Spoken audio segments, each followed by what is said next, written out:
beautiful one-stroke rose that should be a staple in any face painter's kit. If you want to see more tutorials like this, make sure you click that subscribe button. If you want to see more of my work using this technique, make sure you check out my Instagram page. And of course, if you have any questions, drop them below in the comments. Let's get started. There's lots of different variations to the rose, and this is mine. To do the rose today, you're going to need a few things. You're going to want a split cake and a angled brush. It doesn't really matter what size you end up doing. 90% of my roses are done with the 3/4 inch or the 5/8. Today we're going to do the 3/4 inch because I've got lots of space, but whatever's going to be comfortable for you works. You're also going to want a little spray bottle to activate your paints, and I like to keep a couple extra dry sponges when I'm working with paper, just because the paper doesn't dry as fast, and this allows me to dab up some of the extra water. I've got my little towel here that I can wash so I don't have to waste a bunch of paper towels, and my little cup of water to activate all of my paint and clean my stuff off. Okay? We are going to get started by picking out our split cake. Now there is an art to picking out the split cake for your flowers. You're going to want to make sure you get a split cake that has a high contrast. This split cake is great because it's got a nice dark red and a nice white, which is a big difference in color, which allows for a great petal with lots of depth. Now, this pink, also great, same thing, nice dark pink with a beautiful white. This purple's great. Some of these are pretty, they make some nice flowers, but because the colors are lighter and more pastel, you're not going to get as much depth, and it will be a little bit harder to see your flower. Now, that's not saying you can't use these cakes, but that is a caution that you must watch for. Today we're going to go ahead and use... let's do pink. Okay. Okay.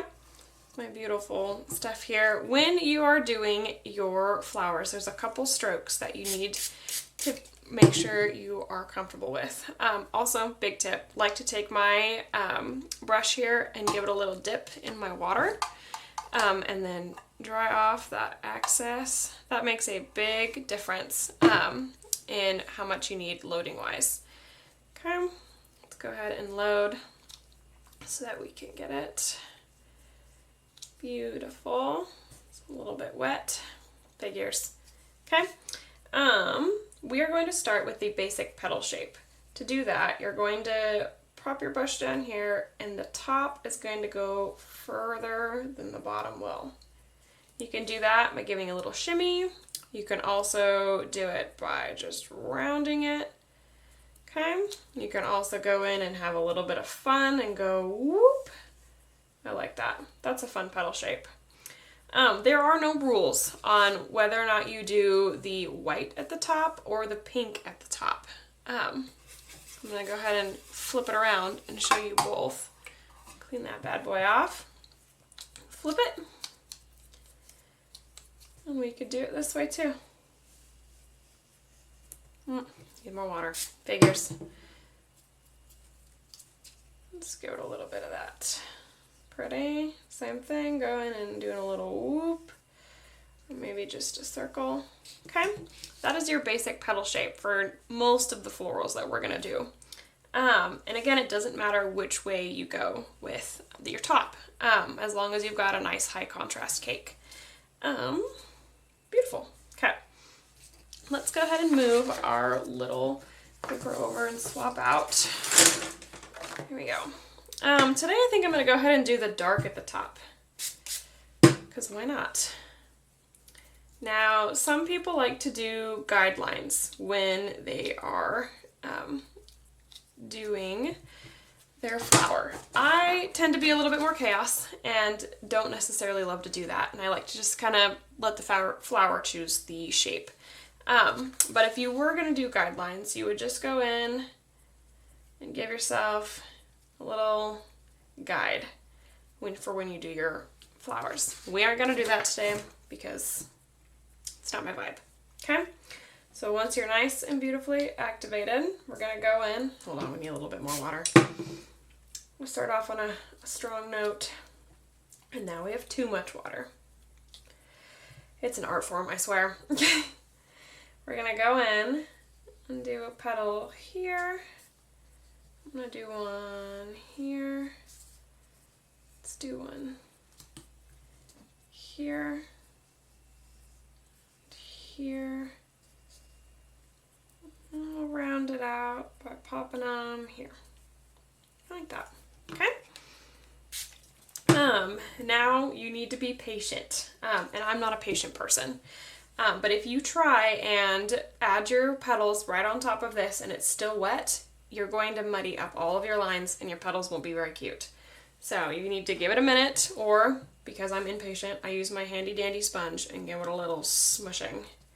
That takes off some of that extra water and pigment. Okay, now I'm comfortable to go ahead and give it its extra layer. Today, we're gonna add a second layer of petals. 99% of my flowers, I don't do this. I just go right in for the middle and work from there. But because my flower is a little bit bigger, I have a little bit more room to add that second layer of petals. So I'm gonna come in here and just below, give it a little pretty petalness. It's a little bit more wet. Come in here, nice. Do one here. I'll pop one in there. Yeah, I like that. That's nice. Okay. From here, you can go in and fill in your inside just to make it easier for you. This is not a required step, but sometimes it helps you not have extra space. Okay. While we're here, we're gonna go ahead and prep, and while we're waiting for this to dry, prep a rosebud and a sideways facing rose. To do our rosebud, we're gonna do the exact same little petal up here in this corner. Nice. And then that will be the majority of the rosebud. Over here, we're gonna do our sideways one. So same thing with that craziness, but then we're gonna add 2 more petals on the side. Same thing, starting with that. Wiggle, wiggle, wiggle, wiggle. And then we're gonna rotate.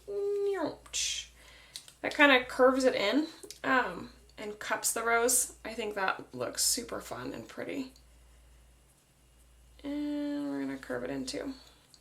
I discovered that by accident, and honestly it was the best happy accident. Okay.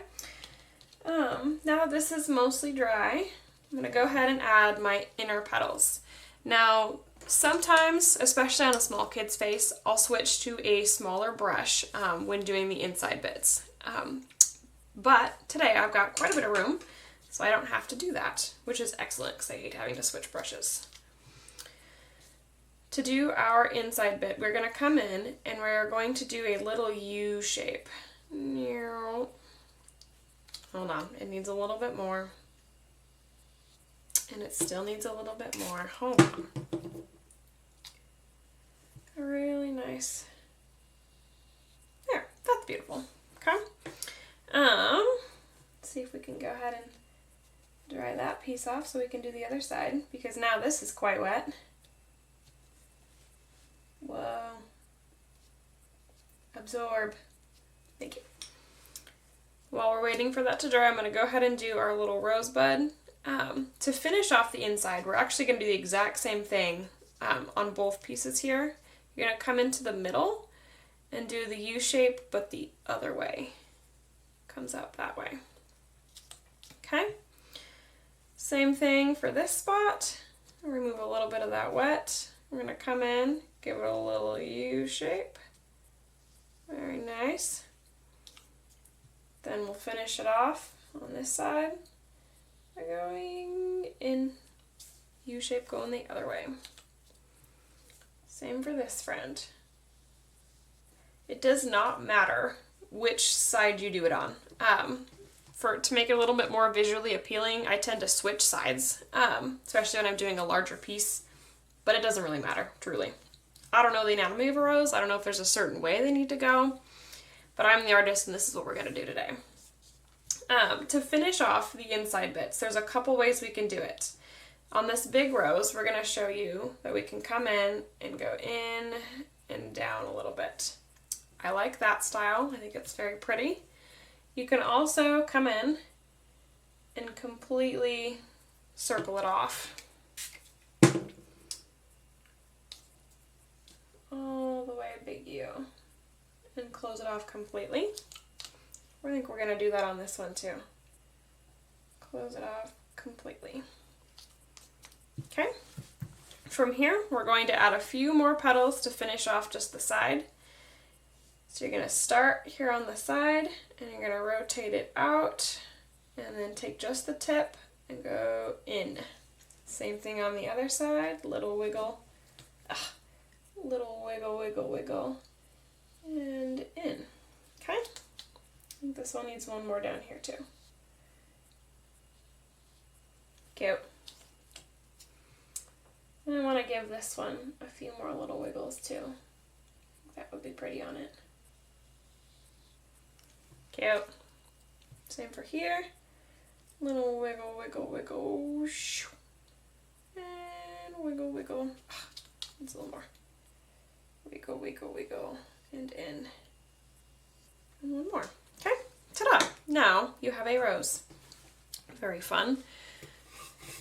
Now we're going to go in and give ourselves some leaves. So make sure you're nice and cleaned off here. Get all of my pink off. And we are going to go ahead and do it with this nice pretty green split cake. So let's go ahead and give her a nice activation. I will link all of the split cake recipes here at the end so that you can use these. I do 99% of my kit is made out of GTX. I really like that I can be flexible with the different cakes that I've got and be able to customize it the way I want it because I'm kind of picky. Okay, let's go ahead and do some leaves. We're gonna start on this side. We're gonna do a nice big fat one. To do that, you're going to start off that leaf a little bit, or that flower, and pull down and pull out here, nice and wide. Okay, it's okay if we end up with a little bit of hole, we'll just fill it in. Same thing, coming down and pulling out. Nice, and then you just fill it in with that bottom bit. Okay, let's go ahead and do a little bit more water. I think we're gonna do 2 of these fat guys. You can do leaves in a couple different ways. This one's a little bit more flat, or you can add a little more shimmy to it. Honestly, I like both looks, and it totally depends on what you're doing. I think we're going to add the shimmy for this one too, because I like it. Shimmy, shimmy, shimmy. Oh yeah, that's fun. Okay. Let's do one more of these fat guys over here. Pulling in and pulling out. Beautiful. And rotating out. Nice. I'm going to fill that spot in. A little bit there. Nice. Okay. Now, oh, hold on, I think I want more shimmy with it. Green is forgiving, I can do that. I'm not as worried about the flowers being, or the outsides being as contrasty as I am with the flower, which makes it so I can go back over top faster. I think leaves are significantly more forgiving that way. We're going to do some skinnier leaves over here by my rosebud and probably on the side over here. To do that, instead of going out as far, you're going to come down and just come out a little bit. There. Same thing, pulling out and then just not as far down. I'll still give it a little shimmies. Nice. Okay. I'm going to do one more of that over here. And here.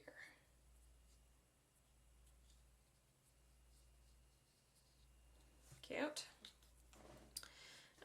to rotate my paper. If only you could rotate humans in real life. It would make my life a lot easier. We're going to do one here. Down. And we're going to have a little chaos and do one that goes like this. Kind of folds your leaf in a little bit. That way when I stick this next one in, looks like it's holding it, or it's right up against it. It is a favorite of mine. Cute. A little more shimmy to be in that spot. That's very fun. Okay, I'm going to do a couple more leaves just around this little friend. We should do one here.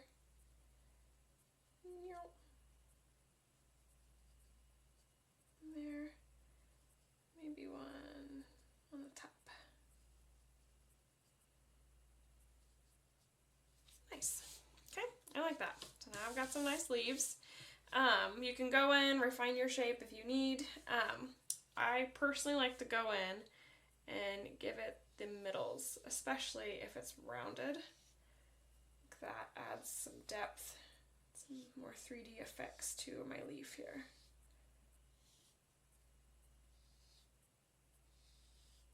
Cute. Okay. One of my favorite parts of doing florals is adding what I call the wispies, which is just those extra little flares on the outside, kind of almost vine like. It's pretty, it's forgiving, and it fills in some of those gaps that you would normally have, like this one or over here.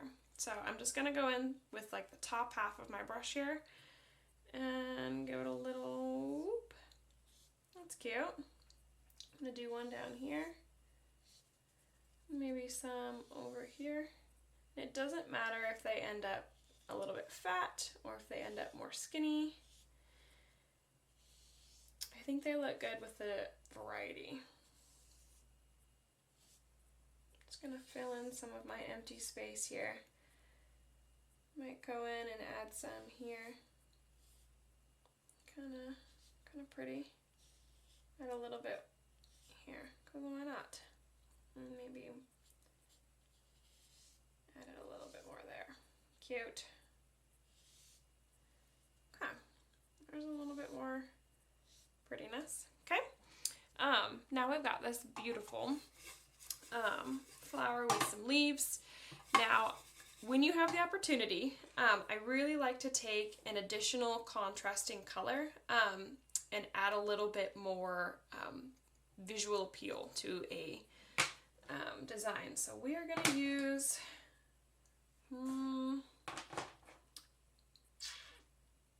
I say we use this blue and white on the end here.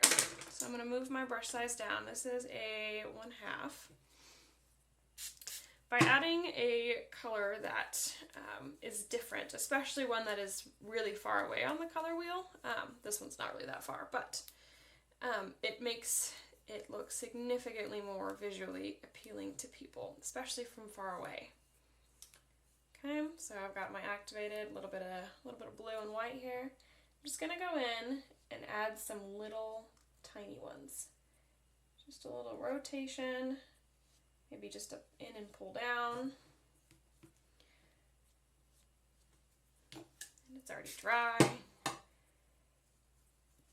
Just go in here, boop. I'm gonna do one here. Maybe one all the way out here, because it's flying out. Very cute. Sometimes I do doubles, little friends. Okay. I like that. I think it adds a little bit more whimsy to it. Okay. So here you go. You have a nice, beautiful rose flower for you to practice with. So our split cakes today, we used this one, and our recipe is next to it, and we also used this friend and this one. So here are your recipes. This pink is definitely a big favorite of mine. It creates these beautifully dark and vivid roses. And I really like the leaves with this one because it looks a little bit more natural with that brown in it. And the purple blue, it's It's super pretty. You're gonna love it. Okay? Let me know what you think in the comments, and don't forget to subscribe if you want to see more of these tutorials. Thank you so much.